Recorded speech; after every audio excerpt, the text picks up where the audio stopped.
It's 4:31 on Thursday.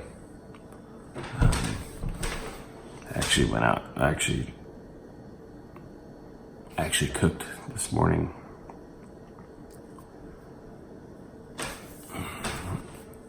I really don't want to be up.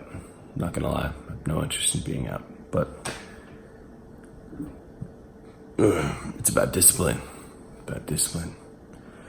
Something that I normally lack, but somehow with this one thing, I do pretty well. So, check out my breakfast. Here it is. I know you're like, what the heck happened to your banana? I don't know, just forgot about it, but it's still good. All right, I'm just turning my app on right now. It's 5:13. Some of you are probably wondering, hey Eric, you just wore that shirt in the last video. Well, you could probably help me by contributing to my Eric Needs New Polo shirt fund by going to thestatemate.com and checking out my state flag dress socks and other patriotic merchandise. Go ahead, in the description, there's a code for 30% off every order, all the time, because I love you guys and I appreciate you supporting my channel. Thank you so much. Let's get into the video.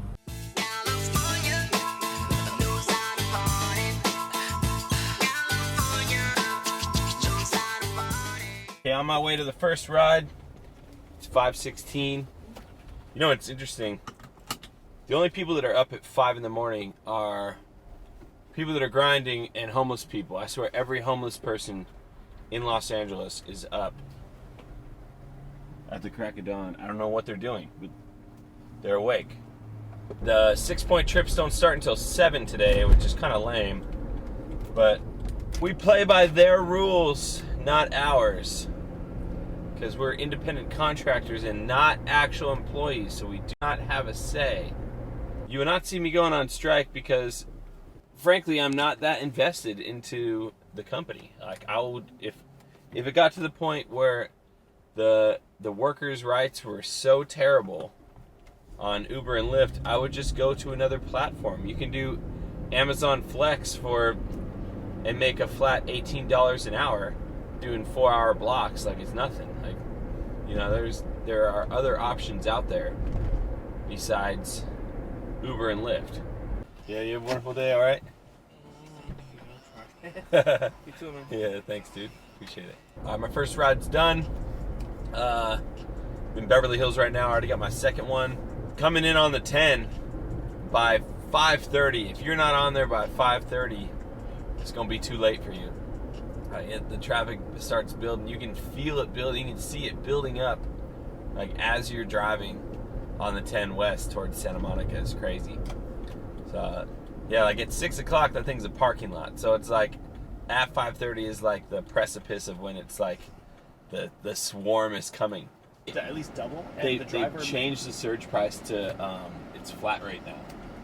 So like even Uber does it. So like it'll show like the surge zone's the same way, but it'll be like a price instead of a multiplier. Yes, yeah, so like my normal drive I'd say would be like 30. This one was 50, and the driver made like 20 on 50. I was like, yeah, whoa. it's because you get paid like pretty much the same, and then the multiplier like is just a price now. So like if I drove you from here to Bakersfield, like there might be a surge of like $5 instead of like an actual like 1.8 times or something.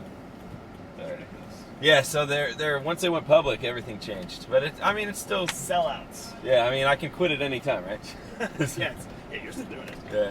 Yeah, it's got, obviously for you, it's good enough to keep. Yeah, it's not bad. If you drive a good car for this purpose. Sure. I drive an Infiniti, so most of the miles. Yeah, it's for here I get 45 miles a gallon. Yeah. This car never breaks. Freeway is incredible for me, but yeah, street cutting it. Sure.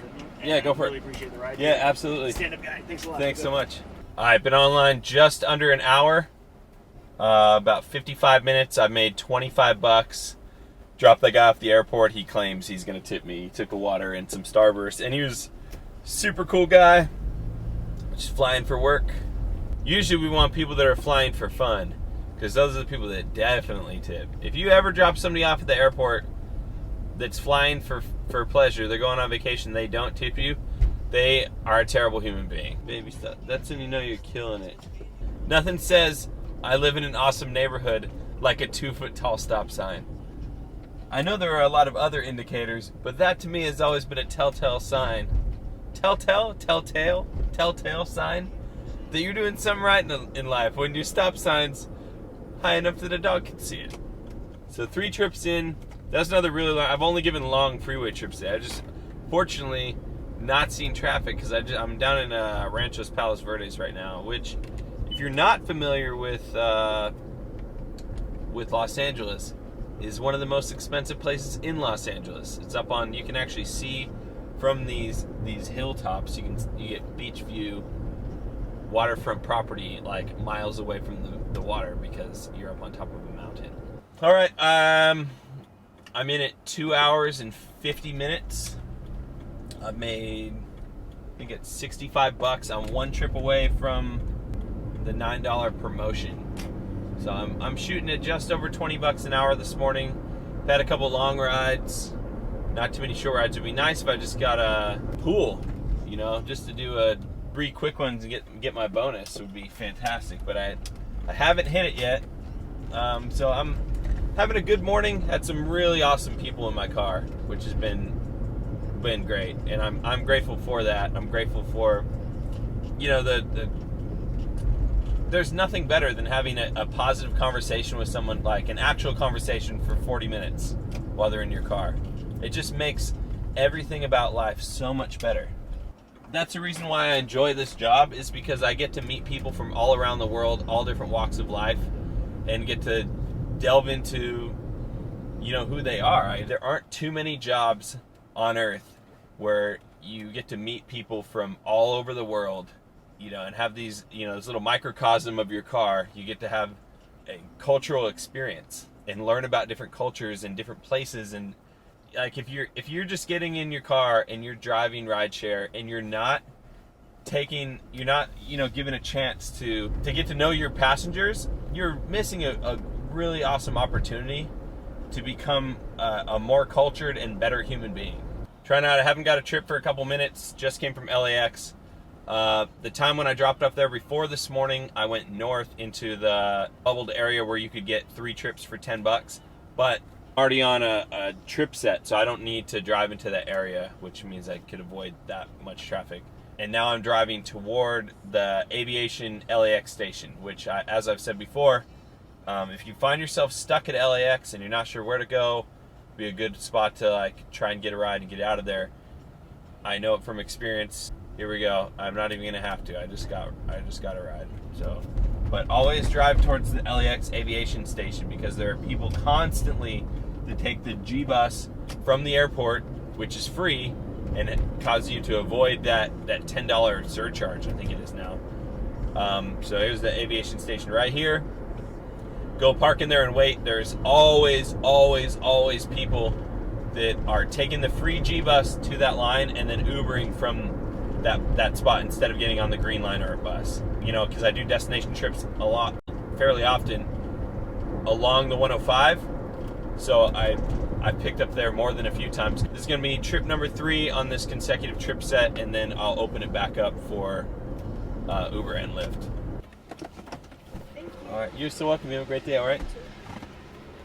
I do appreciate how Lyft actually wants me to earn more. They tell me vocally, hey, dude, drive to the pink zone, you'll earn even more. Like, they actually want me to get these bonuses. I feel like Uber wants you to forget that it's there, and so you'll go offline. Now, will I actually get a ride, though? Well, there's a metro station, so maybe people are getting off and want to Uber. How long do we wait in this pink zone for a $4.13 bonus? Because it looks like the pink zone's now gone, so I can't leave it. I will take this time to stretch for a second, that's for sure. So, one thing you probably never hear from me is you should drive. I'm not a shill for Uber or Lyft. I'm, you know, as some people have suggested in comments sometimes. When it comes to rideshare, I'm a pure capitalist. Whoever's going to pay me the most money, whatever incentives are going to be best for my schedule so I can make the most amount of money, that's the platform I'm going to drive for. So I have noticed that, you know, when I started at the house, 6 months ago, it seemed like there was an upward trend where I would typically get Lyft rides all day.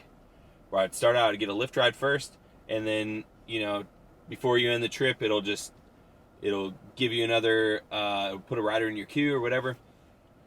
I feel like that's not happening anymore. It seems to be more and more there's an upward trend where Uber is the dominant player for my morning, not only in the number of trip requests, but just with the incentives that they offer. They consistently give me my best bang for my buck, right? If you don't tend to drive downtown or get sent downtown, I'm not sure where in Los Angeles you live, or if you're in another city and, you know, that's not relevant to you. I can't say what it would be for your area, your city, but for me, because I tend to end up in the area in the morning that gives me consecutive trips, and because I never have to wait more than 2 or 3 minutes usually, I'm not incentivized to really drive much for Lyft in the mornings. Like, here I am, it's been, you know, I have both platforms on now, but I was in the pink zone and I stayed in it because there was a $4 bonus, which they would only really be doing if there were probably like a plethora of rides and looking for drivers. Dude, I've been here like 5 or 6 minutes and nothing. Like, I would normally not be in this area. Like, this doesn't look like it would be an area that would generate good money. So I don't know. I'm kind of at odds with. You would never hear me rep it for Uber and just say, yeah, you should just stick to only driving Uber. I do not believe that only driving one rideshare platform is the most excellent way, because you're going to end up in countless situations where you're going to want both those platforms on, and you're going to take whatever ride you get because it's going to be worth your time. And you double your odds of getting a ride. I'm just saying, it seems as of late in Los Angeles, Uber has certainly seen an uptick in profitability and just the number of ride requests that you get. I don't know, Lyft, step it up, man. All right, Lyft clause never came. They got the Uber request first, so we're in. But like clockwork, I came to the aviation station and got a trip. So, ho, finally got a freaking Lyft trip. It's only taken 4 hours. Time to take quick inventory. It's 9:13, so I've been out just about 4 hours. I made $91.55 on Uber so far. I made $5.70 on Lyft with that one trip, and I made $91.55 on Uber with those 6 trips, which puts me at around, come on, math, Eric. Puts you around $97 in 4 hours, which is just under $25 an hour. I mean, pretty good. I'm gonna start to matriculate home. Hopefully, I'm in Playa del Rey area right now, or Westchester. So like pretty much any ride I get will be going away from the beach. I'm just north of the airport. We'll be going away from the beach, and then I'll put in a destination trip probably after that trip. Got about an hour and 15 minutes before I need to be home to start getting ready for work. Maybe an hour and a half. So pretty good morning. Great passengers so far. Just been a really, really pleasant experience. There's really not much more I can say. So hopefully this next hour plus goes pretty smooth, and I get some trips that'll help me out and help me get towards home before I have to put on a destination trip and wait. But so far so good. All right, so just arriving back home. It is 10:12, which means I was out pretty much exactly 5 hours, which is a little bit shorter than I wanted. I put in a destination trip and just kind of started driving. It just didn't really happen. I got one really short one. But we're home. Let's go inside and do the math. All right, guys. My Uber earnings were $94.32 in 7 trips. And my Lyft earnings were $8.50 in 2 trips, 9 trips total, for a gross of $102.72. Between amenities and gas, just under $8. For a net total of $94.93, bringing my hourly wage to $18.99 an hour after deductions. So, I mean, okay morning, still slightly below average. There's just something beautiful about that 2-0 mark that just makes you feel like I'm doing the right thing by getting up early. And I didn't hit that again today, but there's always another day. I hope you guys liked the video. If you did, give it a huge thumbs up. If you loved it, go ahead and subscribe. We're on the road to 2,000. We are just around the corner, guys. Thank you so much for the support. God bless you. Have a wonderful day.